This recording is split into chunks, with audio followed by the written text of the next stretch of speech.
किसी शायर ने भी क्या खूब लिखा है कि अपने दुश्मनों से बदला ऐसे लेते हैं कि उनसे अपना कद हम बड़ा कर लेते हैं। नमस्कार दोस्तों, ईश्वर सदैव आपका भला करे और आपकी झोलियां ईश्वर के आशीर्वाद से हमेशा भरी रहे। तो दोस्तों, आज बात करेंगे एक कहानी की।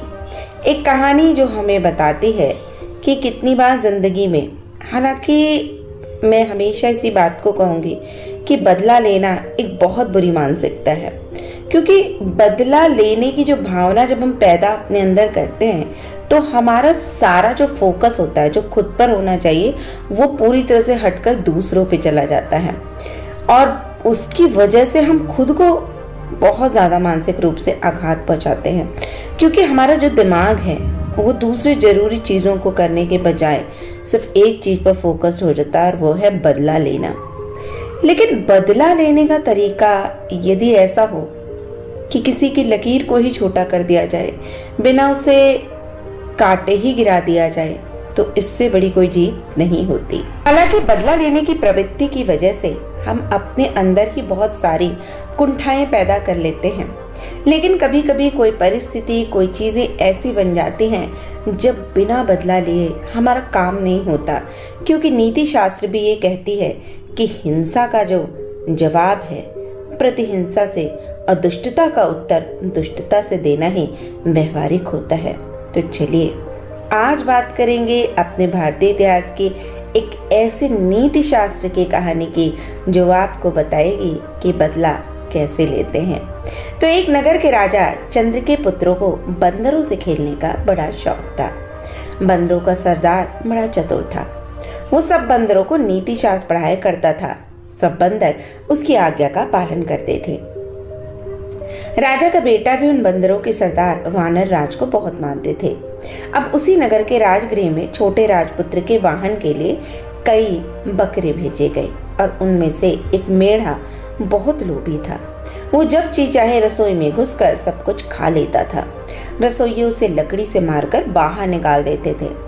अब वानर राज ने जब ये सारा कलह देखा तो वो चिंतित हो गया। उसने ये सोचा कि एक दिन ये कलह पूरे बंदर समाज के नाश का कारण हो जाएगा। कारण ये है कि जिस दिन कोई नौकर इस मेढ़े को जलती लकड़ी से मारेगा, उसी दिन यह मेढ़ा घुड़साल में घुसकर आग लगा देगा और इससे कई घोड़े जल जाएंगे। जलन के घावों को भरने के लिए बंदरों की चर्बी की मांग पैदा होगी और फिर हम सब मारे जाएंगे। तो आप समझ सकते हैं कि वो बंदर नीति शास्त्र का कितना बड़ा ज्ञाता था और कितनी दूर तक की सोचता था। इतनी दूर की बात सोचने के बाद उसने बंदरों को सलाह दी कि वो अभी से राजगृह का त्याग कर दे, किंतु उस समय बंदरों ने उसकी बात को नहीं सुना, क्योंकि राजा के घर में उन्हें मीठे मीठे फल मिलते थे। अब उन्हें छोड़कर वो कैसे जाते। उन्होंने वानर राज से कहा कि बुढ़ापे के कारण आपकी बुद्धि मंद पड़ गई है। हम राजपुत्र के प्रेम व्यवहार और अमृत समान मीठे फलों को छोड़कर जंगल में कदापि नहीं जाएंगे।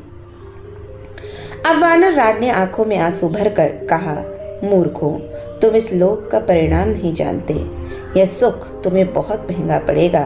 और ऐसा कहकर वो नीति शास्त्र में प्रवीण वानर राज स्वयं राजा का घर छोड़कर वन में चला गया। उसके जाने के बाद एक दिन वही घटना जिसका वानर राज को डर था, जिससे वानर राज ने वानरों को सावधान किया था, घटित हो गई। एक दिन एक लोभी मेढ़ा रसोई में गया तो नौकर ने जलती हुई लकड़ी उस पर फेंक दी। अब मेढ़े के जो बाल थे वो तेजी से जलने लगे और आग की गर्मी से वो भागकर घोड़े की घुड़शाला में घुस गया और उसकी चिंगारी से वो घुड़शाला भी जल गई। कुछ घोड़े आग से जलकर वहीं मर गए और कुछ रस्सी तोड़कर उस घुड़शाला से भाग गए।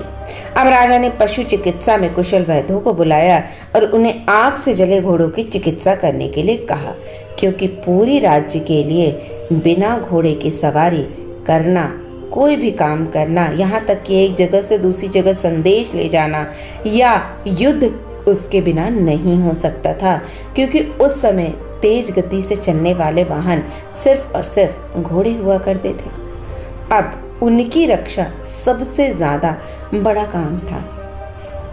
तब वैद्यों ने आयुर्वेद शास्त्र देखकर सलाह दी कि जले घावों पर बंदरों की चर्बी की मरहम बनाकर लगाया जाए। अब राजा ने उन घोड़ों को बचाने के लिए और जले घावों को ठीक करने के लिए बंदरों की चर्बी की मरहम लगाने के लिए सब बंदरों को मारने की आज्ञा दे दी। अब सिपाही ने सब बंदरों को पकड़कर लाठियों और पत्थरों से मार दिया। वानर राज को जब अपने वंश क्षय का समाचार कुछ बचे हुए एक दो बंदरों से मिला तो वो बहुत दुखी हुआ। अब उसके मन में राजा से बदला लेने की आग भड़क उठी। दिन रात वो इसी चिंता में घुलने लगा, क्योंकि वो भी अपने वानरों का सरदार था।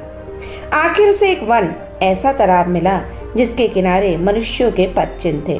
उन चिन्हों से मालूम होता था कि इस तालाब में जितने मनुष्य गए सब मर गए, कोई वापस नहीं आया। तब वो समझ गया कि यहाँ निश्चित रूप से कोई नरभक्षी मगरमच्छ है। उसका पता लगाने के लिए उसने एक उपाय किया। उसने कमल नाल लेकर उसका एक सिरा दूसरे तालाब में डाला और दूसरे सिरे को मुंह में लगाकर पानी पीना शुरू कर दिया। थोड़ी देर में उसके सामने ही तालाब में से कंठहार धारण किए हुए मगरमच्छ निकला। उसने कहा, इस तालाब में पानी पीने के लिए आकर कोई वापस नहीं गया। तूने कमल नाल द्वारा पानी पीने का उपाय कर कर विलक्षण बुद्धि का परिचय दिया है। मैं तेरी प्रतिभा पर प्रसन्न हूँ, तो जो वर मांगेगा मैं वही दूंगा। तो कोई एक सवर मुझसे मांग ले। तब वानर राज ने पूछा कि मगर राज, तुम्हारी भक्षण शक्ति कितनी है? मगर राज ने कहा कि जल में मैं सैकड़ों सहस्त्रों पशु या मनुष्यों को खा सकता हूँ, लेकिन भूमि पर एक गीदड़ भी नहीं। वानर राज ने कहा कि मेरा एक राजा से बैर है। यदि तुम यह कंठहार मुझे दे दो तो मैं उसके सारे परिवार को तालाब में लाकर तुम्हारा भोजन बना सकता हूँ। अब मगर राज ने कंठहार दे दिया। वानर राज कंठहार पहनकर राजा के महल में चला गया और उस कंठहार की चमक दमक से सारा राजमहल जगमगा उठा, क्योंकि वो पूरे राजमहल में इधर उधर उछलता कूदता हुआ जा रहा था। राजा ने जब वो कंठहार उस वानर राज के गले में देखा तो उसने उससे पूछा कि कंठहार तुम्हें कहाँ से मिला? तो वानर राज ने कहा कि राजन, यहाँ से दूर वन में एक तालाब है। वहाँ रविवार के दिन सुबह के समय जो गोता लगाएगा उसे वो कंठहार मिल जाएगा, क्योंकि वहाँ पर अनेकों बेशकीमती कंठहार पड़े हुए हैं। अब राजा ने इच्छा प्रकट की कि वो भी समस्त परिवार व दरबारियों समेत उस तालाब में जाकर स्नान करेगा, जिससे सबको एक एक कंठहार की प्राप्ति हो जाए। अब निश्चित दिन राजा समेत सभी लोग वानर राज के साथ तालाब पर पहुंच गए। किसी को ये नहीं सूझा कि ऐसा कभी संभव नहीं हो सकता, लेकिन तृष्णा अर्थात लालच सबको अंधा बना देती है।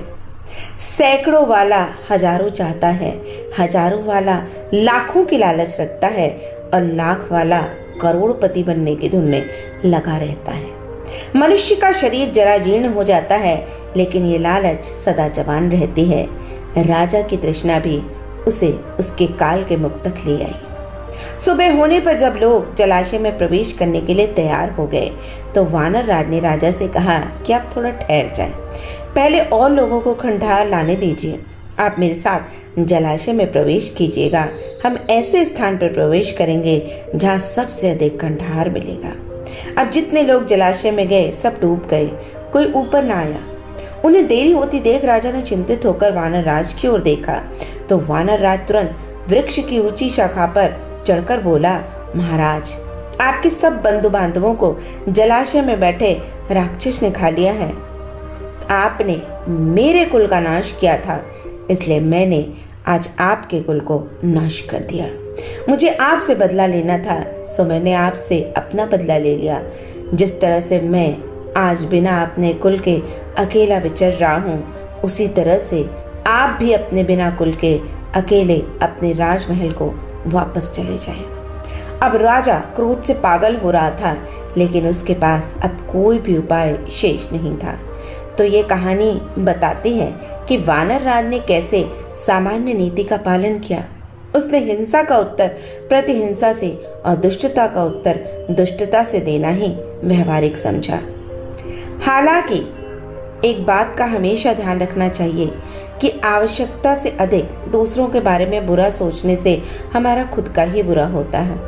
लेकिन कभी कभी ये नीति दुष्ट के साथ दुष्टता करने की बहुत जगह पर हमारे काम भी आती है, और ख़ासकर ऐसे लोगों के साथ जो कभी नहीं बदलते और जिन्हें आप कहते हैं कि कुत्ते की पूंछ टेढ़ी की टेढ़ी ही रहती है। ऐसे लोगों के साथ नीति के साथ ही बदला लेना ज़रूरी होता है, क्योंकि हमारा शास्त्र भी इसे सही मानता है। तो दोस्तों, आशा करती हूँ ये नीति शास्त्र की कहानी आपको पसंद आई होगी।